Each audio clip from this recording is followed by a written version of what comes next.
orang Betawi asli, saudara. Salah satu nenek saya ada yang orang Bengkulu, anak dari Sentot Alibasa Prawiro Dirjo. Mendengarkan ceramahnya Habib belakangan ini membuat bingung ya. Dan mungkin mereka memang juga sedang bingung. Bingung mau mencantolkan kepada siapa nasabnya. Karena kalau mencantolkan kepada Kanjeng Nabi sudah tertolak. Kepada pahlawan nasional sudah tertolak. Dan ini ada sebuah video, kalau yang kemarin itu kan yang rame itu pengakuan Rizik Syihab yang katanya leluhurnya masih nyambung ke orang Betawi. Nah ini menantunya juga mengatakan yang hampir sama. Jadi karena polemik nasab ini sudah semakin rame, sudah banyak yang mempertanyakan tentang keabsahan mereka, lalu mereka sekarang pelan-pelan mulai bergeser seolah-olah mereka ini adalah bagian orang pribumi Nusantara. Dan kita simak videonya, nanti Anda silakan berkomentar. Ini arahnya itu kemana, tujuannya itu apa? Jadi kalau orang Sunda chemistry-nya kencang sama Habib Rizik, salah satu faktornya mungkin ini, saudara. Nenek beliau orang Sunda, salah satu nenek beliau. Nenek Rizik katanya orang Ibu Sunda. Saya, nah ini, ibu saya, ini dengar ini. Neneknya orang Betawi asli. Orang Betawi asli. Rawa Belong. Rawa Belong. Namanya Jida Salame. Jida Salame. Bin Engkong Kodir. Nah ini. Orang Betawi asli. Orang Betawi asli. Salah satu nenek saya ada yang orang Bengkulu. Salah satu orang Anak Bengkulu. dari Sentot Alibasa Prawiro Dirjo. Nah ini pahlawan nasional ini, Sentot Alibasa ini. Tapi coba tolong dicek lagi. Jangan-jangan cuma ngaku-ngaku.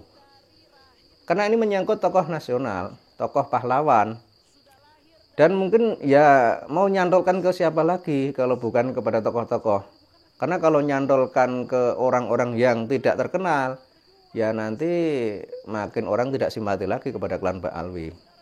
Ya kan di buku sejarah, sekolahan. Artinya apa yang saya pengen garis bawahi di sini? Habaib yang ada saat ini lahir dari rahim perempuan pribumi, saudara. Nah ini, habaib yang ada saat ini lahir dari rahim perempuan pribumi. Kemudian kalau kita mendengarkan apa yang sering mereka sampaikan, soal pernikahan sekufu, itu bagaimana? Karena dulu mereka itu dalam hal pernikahan, itu dianjurkan dan mungkin malah diwajibkan sesama klan Mbak Alwi. Sebab kalau menikah dengan orang di luar klan Mbak Alwi, itu tidak sekufu atau istilahnya berbeda derajat. Nah ini sekarang kok menganggap bahwa habib-habib yang ada di Indonesia saat ini kebanyakan lahir dari perempuan-perempuan pribumi. Ini bagaimana ini? Sudah lahir dari rahim perempuan asli Indonesia. Sehingga udah bukan lagi pendatang, saudara. Sudah bukan lagi pendatang. Udah ikut berjuang dan lain Udah sebagainya. ikut berjuang. Ayahnya Habib Rizik itu sampai ditembak sama Belanda, saudara. Ya nih ya.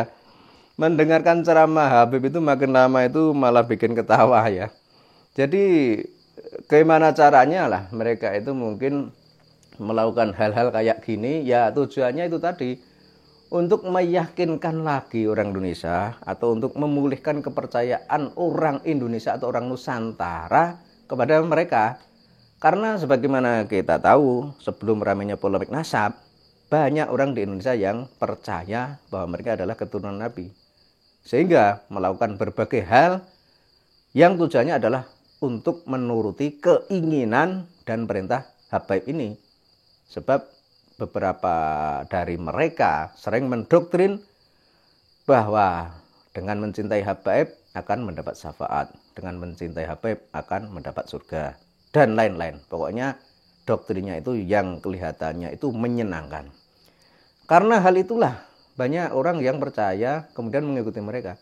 Tapi sekarang setelah terungkap faktanya bahwa mereka berdasar kitab nasab tidak terbukti, berdasar sejarah justru malah menjadi anteknya penjajah, kemudian berdasar tes DNA ternyata haplogrupnya G, itu menjadi jawaban terbesar saat ini sehingga masyarakat di Indonesia atau orang Nusantara atau orang-orang Nahdiyin menjadi sadar dan menjadi paham bahwa ternyata selama ini hanya dikibuli, hanya dibohongi.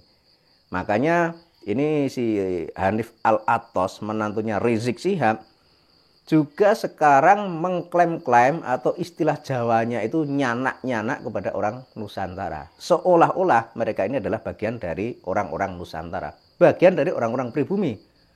Padahal kalau kita lihat fakta di lapangan, misalnya tempat tinggal para Habib yang membuat komplek tersendiri, itu kan sudah membuat sekat-sekat antara orang pribumi dengan para imigran dari Yaman. Berbeda dengan etnis yang lain, misalnya Tionghoa atau etnis yang lainnya, mereka dalam hidup keseharian, misalnya dalam perkampungan, dalam tempat tinggal, itu mereka tidak begitu menonjolkan asal-usul mereka, dan hidupnya juga berdampingan dengan mesra dengan orang-orang pribumi Nusantara. Tapi kalau klan Ba'alwi, kita lihat misalnya di Solo, ada suatu komplek tersendiri yang di mana di situ tempat tinggalnya para habaib dari Yaman. Nah ini kan justru mereka sendiri yang membuat sekat-sekat itu. Sehingga sekarang kalau mereka setelah terpojok kok mau mengklaim dirinya adalah bagian orang Nusantara, ya tentu saja hal ini tidak berhasil. Karena sekarang orang Indonesia, orang Nusantara sudah banyak yang cerdas, sudah banyak yang pintar. Jadi tidak bisa dibohongi lagi seperti pada masa lalu sebelum adanya tesis ilmiah, sebelum adanya tes DNA, dan sebelum adanya media sosial seperti sekarang ini.